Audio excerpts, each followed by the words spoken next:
Hi everyone and welcome to this week's Q&A. I hope you had a great week.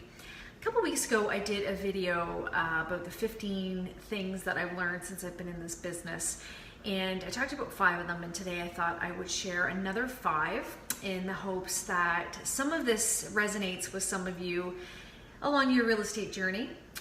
So the first one is that the chances of you staying in the home that you purchase for a really long time is actually very small.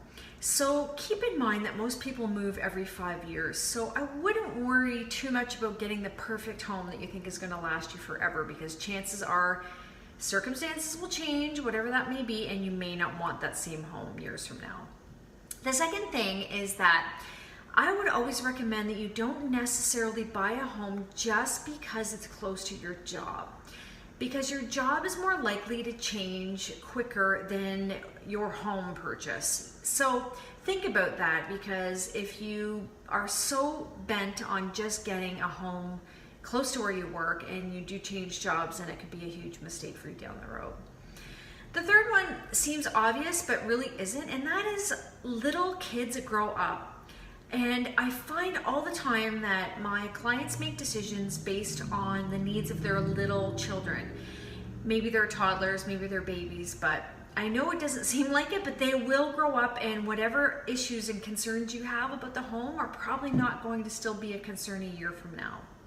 And just want to keep that in mind. The fourth thing is that neighborhood will always win out. It's the most important thing when choosing your home.